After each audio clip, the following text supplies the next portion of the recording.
Hi guys, இது உங்கள் Ameen drips வழங்குவது ஆயிரத்தோர் அறிவியல் துணுக்குகள். கியர் அல்லது பற்சக்கரம் என்பது இயங்கும் இயந்திரத்தின் ஒரு பகுதியாகும். சுற்றும் ஒரு ஷாஃப்டிலிருந்து மற்றொரு ஷாஃப்டிற்கு வேகத்தையும் முறுக்கு விசையையும், அதாவது டார்க்கை கூட்டியோ குறைத்தோ திசையை மாற்றியோ செயல்பட வைக்கும் ஒரு இயங்கு சாதனமாகும். கியர்களின் சுற்றுப்புற ஓரத்தில் ஒரு குறிப்பிட்ட எண்ணிக்கையில் சம அளவுள்ள கடினமான பற்கள், அதாவது கியர் டீத் அமைந்துள்ளது. இரண்டு கியர்களின் பற்கள் இணைந்து முறுக்கு விசையை கடத்துகின்றன. அதாவது டார்க் ஆனது ஒரு ஷாஃப்டிலிருந்து மற்றொரு ஷாஃப்டிற்கு மாற்றியோ கூட்டியோ குறைத்தோ திசையை மாற்றியோ செயல்பட உதவும். இணைந்திருக்கும் இரண்டு கியர்களின் வீல்களின் பற்களின் எண்ணிக்கை விகிதத்தை கியர் ரேஷியோ என்பாங்க. கியர் ரேஷியோ முதன்மை சக்கரத்தின் பற்களின் எண்ணிக்கை டிவைடட் பை இரண்டாம் சக்கரத்தின் பற்களின் எண்ணிக்கை. அதாவது gear ratio number of teeth in primary wheel divided by number of teeth in secondary wheel. The formula N1 divided by N2பாங்க. அதாவது N1ங்கிறது number of teeth in first wheel, N2 number of teeth in second wheel. வாகனம் ஓட்டும்போது, அதாவது காரை ஓட்டும்போது gear மாற்றுவதை gear changing ரொம்ப கவனமாக செய்யணும். முதலில் ஆக்சிலேட்டரிலிருந்து காலை எடுத்துவிட்டு கிளட்ச் பெடலை அழுத்தி இடதுகை பக்கம் உள்ள, சில வண்டிகளுக்கு வலது பக்கம் இருக்கும், கியர் ஹேண்டிலை லாவகமாக மாற்ற வேண்டும். பிறகு கிளட்ச் பெடலை மெதுவாக விடும்போதே ஆக்சிலேட்டரை மெதுவாக அழுத்த வாகனம் வெண்ணையாய் வழுக்கி விரைந்து செல்ல தொடங்கும். நீங்கள் தவறாக கியர் மாற்றும் போது காரின் ஏடகுடமான சத்தமே நீங்கள் தவறு செய்கிறீங்க என்பதை அறிவுறுத்தும். கியர் மாற்றுவதில் உள்ள கவனம் உங்கள் இன்ஜினுக்கு ரொம்ப நல்லது, பாதுகாப்பானது. தற்போது வரும் பெரும்பாலான ஆட்டோமேட்டிக் கியர் கார்களில் மேனுவல் கியர் வசதிகளும் இருக்கின்றன. ஆட்டோ கியர் கார்களில் கிளட்ச் பிளேட் இருக்காது.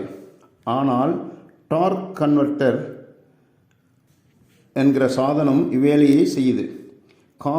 காரில் மலை ஏறும்போது நிறைய கொண்டை ஊசி வளைவுகளை சந்திக்க நேரிடும். ஆதலால் மேனுவல் கியரில் மாற்றி ஓட்டுவது சிக்கலில்லாத பயணமாக இருக்குமா.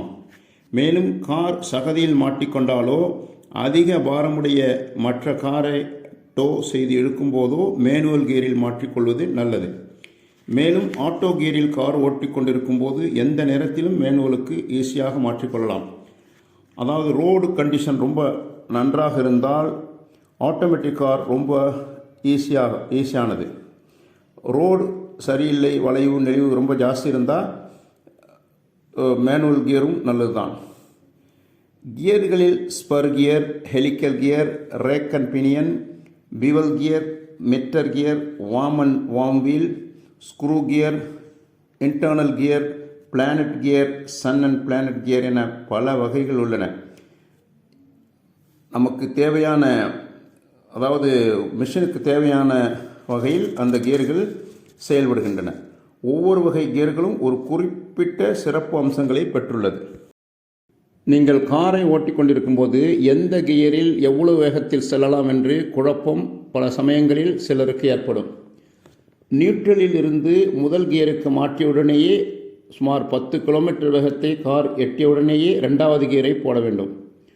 அடுத்து 20 கிலோமீட்டர் முதல் 25 கிலோமீட்டர் வேகத்தை எட்டும்போது மூணாவது கியருக்கு மாறலாம். 35 கிலோமீட்டர் முதல் 40 கிலோமீட்டர் வேகத்தை தொடும்போது நாலாவது கியருக்கு மாறியிருக்க வேண்டும். வாகன நெரிசல் மிகுந்த சாலைகளை பொறுத்து கியர் மாற்றும் விகிதம் அமைய வேண்டும்.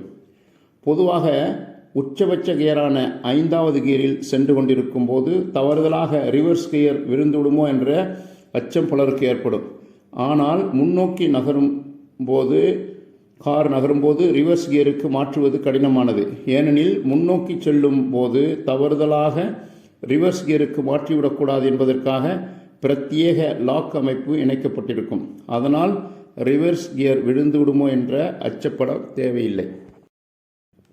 நமது கார் பயணம் இனிமையாகவும் ஜாலியாகவும் இருக்க பல்வேறு அம்சங்கள் காரில் இருந்தாலும் வாகனத்தில் கியர் மிகவும் முக்கியமானது. கியர் மாற்றுவதில் உள்ள லாவகத்தன்மை தான் பயணத்தை இனிமையாகும். கார் நீடித்து உழைக்க கியரை சிரமமின்றி மாற்றி ஓட்டுவதும் முக்கியமானது. நவீன கார்களில் இப்போது 5 கியர்களும் ஒரு ரிவர்ஸ் கியரும் இருக்கிறது. சில கார்களில் 6 கியர் மற்றும் ரிவர்ஸ் கியரும் இருக்கும். நீண்ட தொலைவு பயணத்தின் போது 6வது கியர் கொண்ட கார்கள் பயன்படுத்துவதால் எரிபொருள் சிக்கனமாகும். கியர்கள் கார்களுக்கு மட்டும் பயன்படவில்லை, பல இண்டஸ்ட்ரியல் அப்ளிகேஷன்ஸ், அதாவது மெஷினரிகளுக்கு ரொம்பவும் கியர் அவசியமானது. அதாவது ஒரு ஸ்பீடிலிருந்து வேறு ஸ்பீடு மாற்றுவதற்கு, குறைப்பதற்கு, டார்க்கை அதிகப்படுத்துவதற்கு, மற்ற திசையை திருப்புவதற்கு, எல்லா வேலைகளுக்கும் கியர் ரொம்ப அவசியமானது.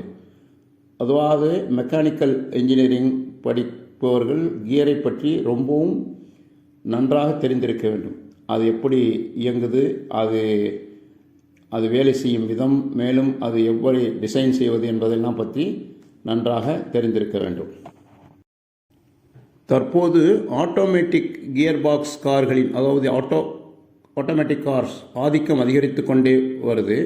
இதன் காரணமாக மேனுவல் கியர் பாக்ஸ் கார்கள் ஓட்டுபவர்கள் எண்ணிக்கை மிக கடுமையாக சரிவடைந்துள்ளது என்று சொல்கிறாங்க. அதற்காக மேனுவல் கியர் பாக்ஸ் கார்களின் சகாப்தம் வெகு விரைவில் முடிவுக்கு வந்துவிடும் என்று நினைத்து விட வேண்டாம். ஏனெனில் மேனுவல் கியர் பாக்ஸ் கார்களுக்கு இன்னமும் கூட ஏராளமான ரசிகர்கள் இருக்கின்றனர். அவர்கள் சாதாரண ரசிகர்கள் கிடையாது, தீவிர ரசிகர்கள். ஆட்டோமேட்டிக் கியர் பாக்ஸ் கார்களை ஓட்டுவதை விட மேனுவல் கியர் பாக்ஸ் கார்களை ஓட்டுவதைத்தான் அவர்கள் விரும்புகிறாங்க.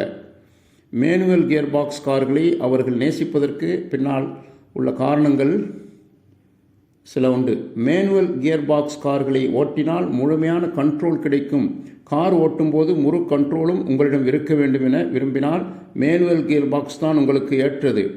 கார் ஓட்டும்போது தொடர்புடைய அனைத்து காரணிகளையும் கருத்தில் கொண்ட பிறகு கியரை எப்போது மாற்ற வேண்டும் என்பதை நீங்களே சுயமாக தீர்மானிக்க மேனுவல் கார் அனுமதிக்கிறது.